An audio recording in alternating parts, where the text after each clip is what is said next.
You're listening to Dakota Spotlight, a production of Forum Communications. My name is James Wolner, and this is episode 1 of season 6, Vanishing Act, the untold story of Kristin, Diede, and Bob Anderson. Ground runway 18, taxi via Alpha.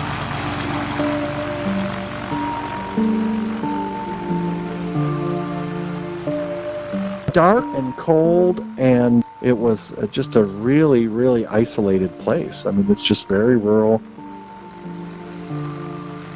In 1995, a TV news reporter named Dan McDonald and his cameraman boarded a small propeller airplane and were flown from Minneapolis, Minnesota to south central North Dakota, where the pilot landed on a lonely airstrip outside a tiny town named Wishick. Nothing more than a strip. Well, there was a building, but a very small little building where you signed in on a log when you took off or when you landed. Nobody working it actively. There was no air control, air traffic or anything like that. The news team had come to the area to ask questions about a man and a woman who had vanished while visiting the town 2 years earlier. It was a very memorable trip because it was scary, I'll be honest with you. The missing persons were 32-year-old Bob Anderson and 30-year-old Kristin Joy Diede. One weekend in 1993, the couple had traveled by car from Bloomington, Minnesota to Kristin's hometown of Wishick to visit some of Kristin's friends and extended family. Then they vanished, never to be seen again. While reporting there, Dan McDonald thought that most everyone in this small farming community would be overjoyed that a journalist was finally asking questions about these missing people. That feeling quickly changed when they went to a farm outside of town, the last known destination of Bob Anderson and Kristin Diede. It was hostile. It was, you get off our property. We have nothing to say to you.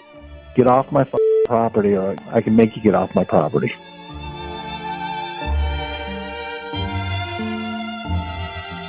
What the reporter thought would make for a straightforward and important news story evaporated as he met with closed doors and dead ends.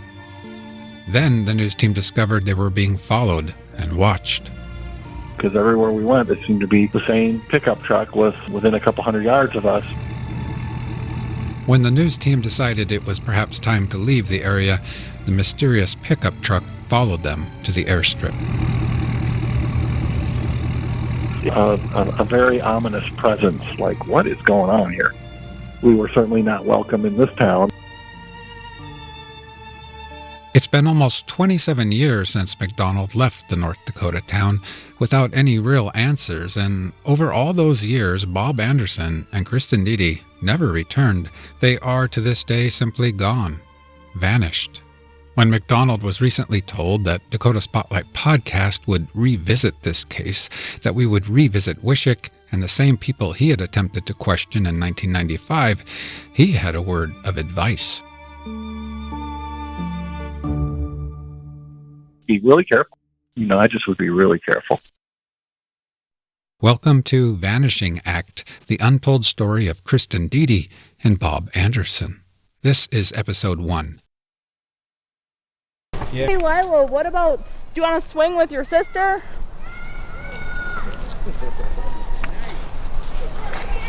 I've never been to this park, but I was recommended by Rihanna. You've never been here? No. I've even been here. Wow. That is the voice of 31-year-old Chase Anderson speaking with me in early October 2021. We're in a small public park in western Wisconsin. It's a beautiful and crisp Sunday afternoon, and everywhere I look, in the trees and in the grass, I see amazing fall colors: reds, bronze, rust, yellows, burgundies, and browns. Hop on, quick!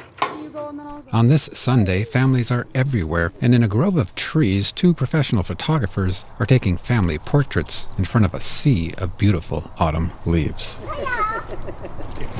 There's a look of excited anticipation in the faces of these young families, as if they can imagine all of the family fun on their horizon. Trick-or-treating, Thanksgiving, building a snowman, winter holidays.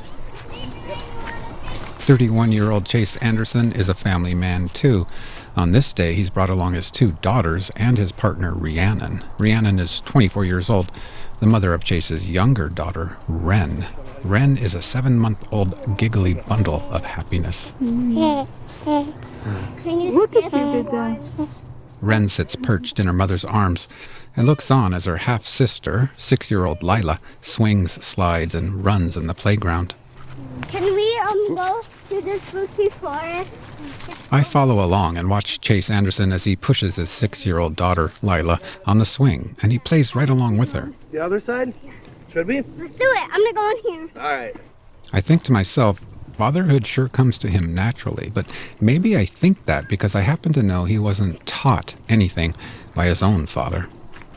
The only emotional part is that I never got to see or experience how a father interacts with his children. Because Chase Anderson grew up mostly without a family. My mom dropped me off at my grandma's house when I was 2, and then I stayed with her until I was 10. And Chase's father, Bob Anderson, was not around either. As a child, Chase was told that his father, Bob, had abandoned him and his sister in Bloomington, Minnesota. He just took off and left them. He ran off with a woman named Kristin. That's what Chase was told, and so of course that's what Chase believed. Your grandma told you that your father ran off. Yep. Is that because that's what she knew, all she knew, or? Yeah. That was she didn't have any connection with the other side, my dad's side of the family, as far as I know. And so perhaps one should not be too surprised to learn that Chase went looking in the wrong places to cope with life's challenges. Chase Anderson spent about 10.5 years in active addiction on meth and heroin. And I used that to numb myself from the emotions and everything going on in my life, run from everything. Figured out the hard way that if I don't, face life on life's terms, I'm never going to be who I want to be for my kids. How long have you been sober now? 2 years and 3 months.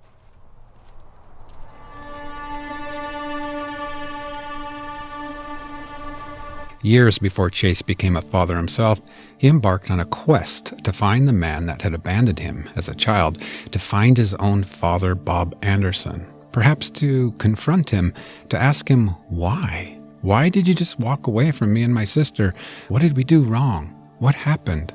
I was 15 or 16 years old. I got in touch with my Uncle Dean. Dean Anderson, his father's brother. Maybe his Uncle Dean knew where his dad was living. Maybe he had a phone number or last address or even the name of a town, a state, or anything that might point Chase in the right direction. But nothing could have fully prepared Chase Anderson for what his uncle told him that day. In an instant, everything he had believed about his father became unraveled and undone. And he told you, oh no, he's missing. He's the one who told you? Yep. And he gave me all the information that he had throughout the years, gave me all the details that he had on it, and then told me where to look for the investigators. Bob Anderson had not abandoned his son or the rest of his family. He hadn't run off with anyone. Instead, Bob had vanished on a trip to North Dakota with his girlfriend, Kristin Diede, never to be seen again. Years and years of thinking that he ran off and my father didn't, love me. And then having that through my childhood, it's really been a hard struggle to flip that over and realize that it wasn't his choice, it was somebody else's choice. Yes, Chase's father was a missing person, officially a missing person, with a police file and investigators and everything. Investigators who believe Bob Anderson and Kristin Diede were murdered. Their disappearance remains a mystery to this day.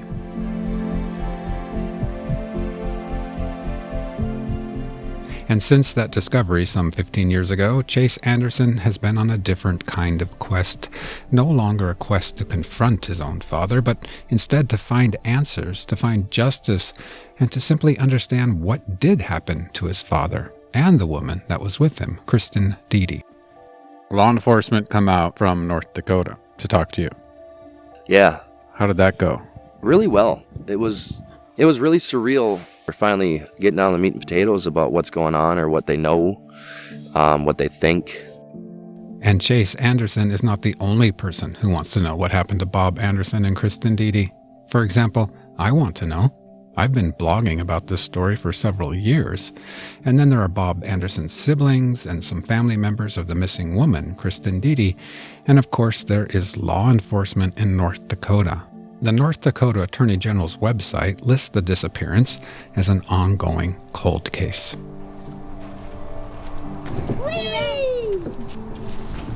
Dad, you want to go on a ride? Whee! As I'm packing up to leave the park, I realize how at first glance, Chase Anderson and his family look much like any of the other families in the park.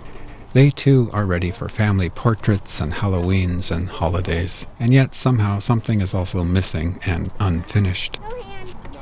The fact that we're going to finally do a podcast about your missing father. How are you feeling right now? I'm anxious, kind of nervous. What do you hope comes from this podcast? Now that I have another daughter, I really would like to have something to say, hey, I know you can't meet your grandpa, your grandpa, but here's what we know, We need to hold on, though. While their youngest daughter, Ren, is far too young to understand any of this, Chase has shared some of the story about his dad with his 6-year-old Lila. Hey, Lila. What do you know about your daddy's daddy? They couldn't find your daddy. Yeah, we're still looking for him. You think we'll find him? No, Why's that? 'cause I told Chase I wanted to introduce him to someone else who wants to know what happened to Bob Anderson and Kristin Diede. So I pulled out my phone, made a call, and hit the loudspeaker button. Chase, meet Jeremy. Jeremy, meet Chase. Hey, Jeremy, how's it going? Hey, good. How are you? I'm doing good. This is Jeremy Fugleberg, a colleague of mine at Forum Communications. Yeah, no, it's... He is a journalist based in South Dakota and has years of experience doing investigative reporting in politics, business, and healthcare. I mean, I think there's some good that we can do here, and obviously, we're. I am very excited to announce that Jeremy is teaming up with me on this 6th season of Dakota Spotlight, a story that's going to take a lot of hard work and the kind of seasoned reporting experience that Jeremy brings to the project. Chase, it was great seeing you again. I'm going to hit the road, but it's always good to see you. Thanks. Always good to see you, my friend.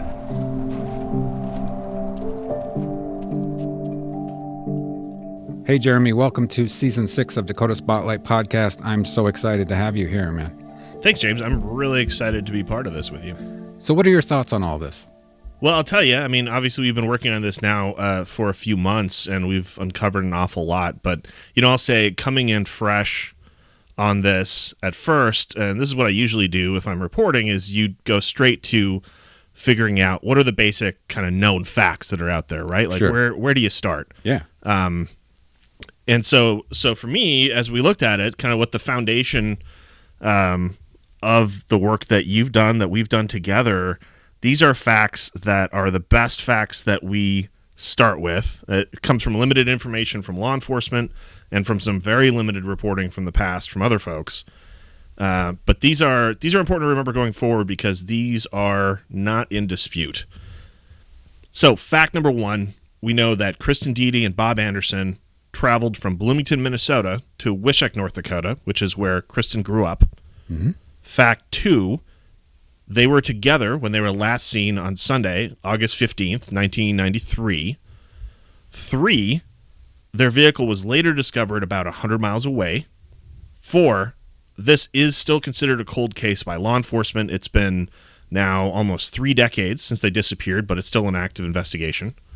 5, law enforcement believes they were murdered, but their bodies have never been recovered, and that's based on the North Dakota Bureau of Criminal Investigation says that they're believed to have been homicide victims. Right. Fact 6, officials haven't named anyone publicly as a suspect in the case or arrested anyone in connection to their disappearance. And finally, related, you can call this fact 7, but I think it's just an underlying approach here that's really important as we move forward. In our reporting, just like before law, everyone should be considered innocent until they're proven guilty.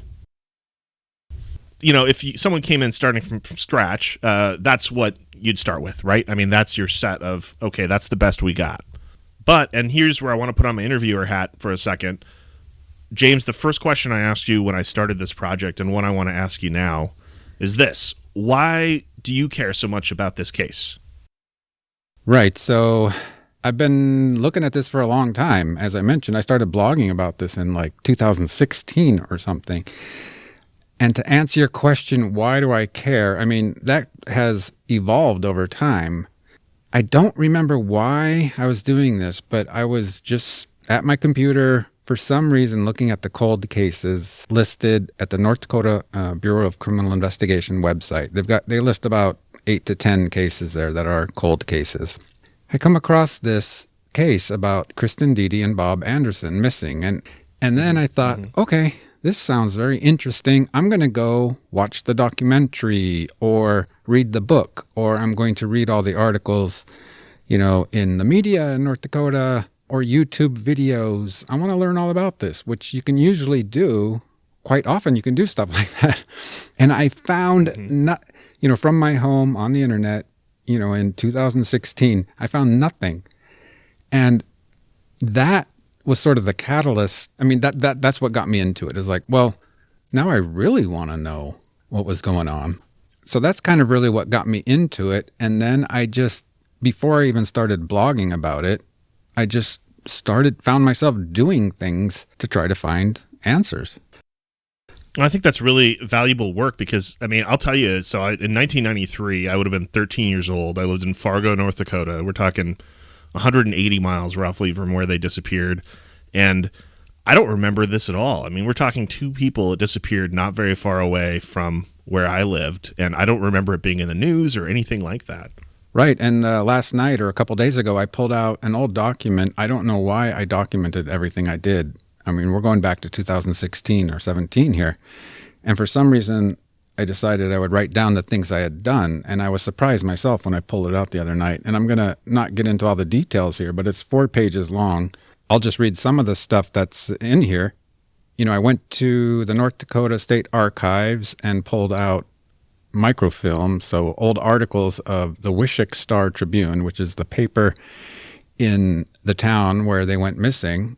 And I found no articles. I thought if at least the local paper would have written about it, right? So I checked all the issues of 1993 when they went missing. So they went missing in August, so the rest of that year didn't find anything. Mm-hmm. I also pulled some plot maps from Logan and McIntosh counties. That will make more sense later.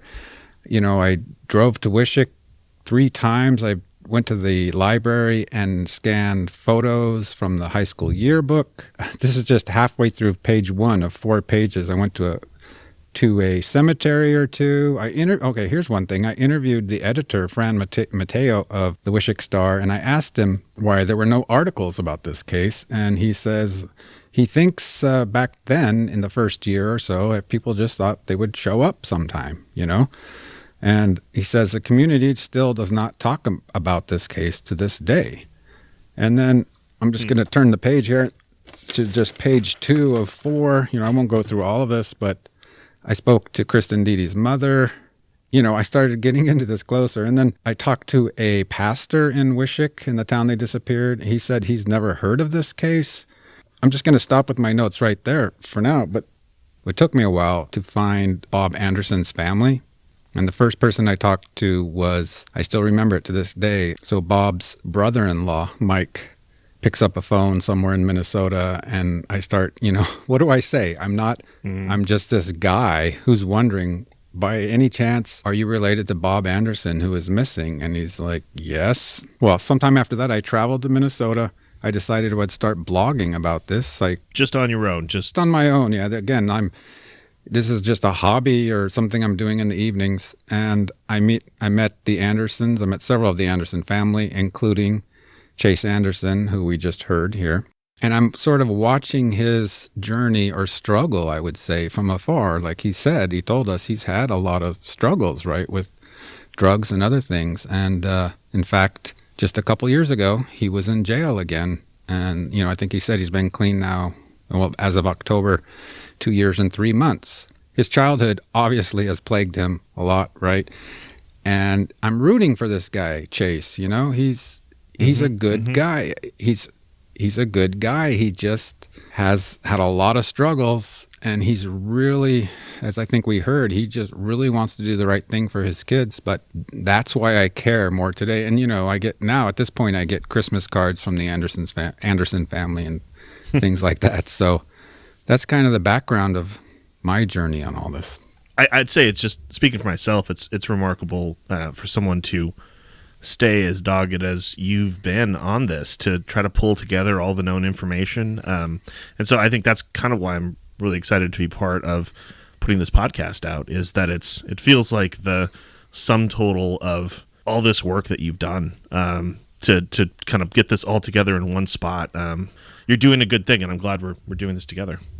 So yeah, obviously you've done quite a lot of work. But I know from my own reporting process that, especially with complicated stories, there's always hurdles to overcome. There's always stumbling blocks that happen, especially with something historical, especially in the past. What has been challenging as you've worked on this project already? One thing I've learned is that it's so easy to get stories crossed, and people are not necessarily lying. They're definitely not lying. People believe they're telling the truth, but they've just got their memory wrong. Or, I'll just give a couple examples. Like every story I've worked on, people have said, oh, I saw that on Dateline, or I saw that on Unsolved Mysteries, but they haven't. It's pretty easy to fact check. Has the Barbara Cotton story ever been on, Unsolved Mysteries? No, but there are people who will say, oh, I absolutely saw that on Unsolved Mysteries. They're not trying to deceive. They just got it wrong. So that's one of the hurdles I think I've seen, is trying to find the facts when you're dealing off of memories from 3 or 4 decades ago. That's definitely one of them. Mm-hmm. And sometimes just getting people to talk, I guess, is a hurdle. How about yourself? You've got a lot of experience in this as well. I know something that can always be a problem is you get conflicting stories. And I think that relates to memory, is that people remember things differently, or they remember their part in it differently, or they remember, what they said or what somebody said differently. And so it's always valuable, of course, to check with multiple people who are involved in the same situation to see, what their perspective was of what happened, just because it can really help you get to the bottom of what actually did happen. But I know that can be tricky to navigate, is different stories, conflicting stories. I'll tell you something else that I've struggled with a lot in reporting is people forget, I think, sometimes kind of what the burden of proof is for reporting something. It's not good enough to just have heard it somewhere, right? It's not good enough that somebody maybe heard it from somebody who heard it from somebody. That's not, it doesn't meet the level of journalism, of quality reporting that we try to maintain. And so, I've had to do this a lot in my own reporting career, is deal with people who are like, well, why can't you report on that? And it's like, well, we don't have the facts nailed down here. We don't have anybody on the record. We don't have documents showing that. And those are important things to get. You can't just kind of just say what you think happened. Right. Without saying it like that. You can't pretend like that's what happened, right? And I think that's something that's an important approach to bring to something like this, just to keep us grounded in facts and not get distracted or led down trails of things that we can't prove, because there's always interesting details in cases like this. There's always, or interesting rumors that you hear or things like that sound interesting or could make for a good story, but that doesn't make them true. And until you can nail them down, it's not right to call them anything but what they are, which is rumors or, hearsay. We take this seriously. We care about the family. The family cares about what we're doing, and it's important to us that we get this right. Absolutely. So all this work that you've done, that we've done, has resulted in a lot of information most people don't know before, a lot of it that hasn't gone public, and it's all here for the first time, all in one place, this podcast. So can you give our listeners a sneak peek of what they're going to learn over this season? I will give you all a sneak peek. So one of the things we've learned a lot more about is the vehicle they were traveling in, and where it was found, and why the location where it was found is significant. We also learned a lot about what law enforcement think, or at least what they've told the families about this case. We've learned a lot about Bob Anderson as a person, who he was, what was going on in his life at the time when he disappeared, some of his background, and Kristin Diede and her past. We learned a lot about her, and the same thing there. What was going on in her life right at that time when she went missing? We've also learned about Kristin's marriage. She was married at the time, not to Bob Anderson. We've learned why her marriage was ending and how she got to know Bob in the first place. We also learned about the disappearance, what happened right after they went missing, how long it took for them to be reported as missing, and things like that. We've learned about their kids. Both Bob and Kristin had 2 kids, not with each other. They had 2 kids of their own. We've learned a lot about them. Chase Anderson is one of those kids that we've already met. And we've also learned about one theory of what might have happened to them that is most likely just nonsense. So that is sort of a sneak peek of some of the areas that we're going to dive into. And we're just going to dedicate this season of Dakota Spotlight, Season 6, to finding answers and hopefully justice for Chase Anderson and all the loved ones of Kristin Diede and Bob Anderson. And Jeremy and I are going to do this together. So yeah, we've learned a lot that we're going to share, but this is also a live investigation. We're going to be doing this in real time as we're putting out this podcast. We're going to put out what we know, but also be doing work in the meantime and bringing in tips from listeners and working on them. So, we have and will be talking to people that haven't been interviewed by investigators. We'll have evidence out there that's never been public before. We're going to work through the possibilities of what might happen to them that day as best as we can. And through it all, we're really linking together a series of events now that span 3 decades and 3 states as we try to get to the bottom of what happened to them that day. That's exactly right. And we invite all of you to come along with us on this Season 6 of Dakota Spotlight. Next episode, Last Days. We'll zero in on Sunday, August 15th, 1993, the day Kristin Diede and Bob Anderson vanished. We'll trace their movements in the days prior. You'll meet the last people known to have talked to them. And we'll attempt to explain why they had to go to Wishock, North Dakota, on what they didn't know was a final, fateful trip.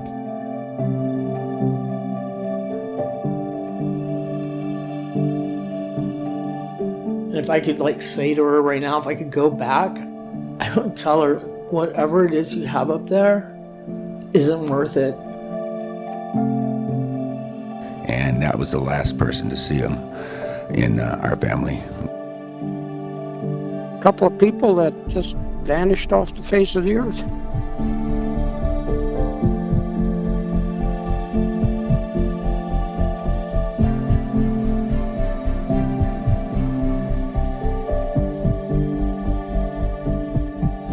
Dakota Spotlight is a production of Forum Communications. Season 6, Vanishing Act, is produced by me, James Wolner. And by me, Jeremy Fugleberg. Remember, the investigation into what happened to Kristin and Bob remains an open case. Everyone is innocent until proven guilty in a court of law. If you have any information about this case, contact law enforcement at the Logan County, North Dakota Sheriff's Office. The number is 701-754-2495. To read and research more about the case, check out the documents and photos we've uncovered at inforum.com/Dakota Spotlight. If you have any tips or information you think could help us as we continue to report this podcast, please reach out. You can contact me, Jeremy Fugleberg, via email at jfugleberg@forumcom.com. That's J, my first initial, last name Fugleberg, Fugleberg, at forumcom, that's FORUMCOMM.com. I'm also on Twitter at JFUG, that's JAYFUG. To contact me, James Wolner, email me at jwolner@forumcom.com. That's JWOLNER@forumcom.com. That's FORUMCOMM.com. Or follow me on Twitter at Dakota Spotlight. And why not join the Dakota Spotlight Facebook group? Just search Dakota Spotlight on Facebook. Please consider subscribing to the podcast on Spotify or Apple or anywhere you get your podcasts. If you like this show and want others to discover it, please consider leaving us a review and rating on Apple Podcasts. To support Dakota Spotlight, consider becoming a member of all Forum Communication news websites. To do so, head over to inforum.com/subscribe. Dakota Spotlight is a Forum Communications Company podcast.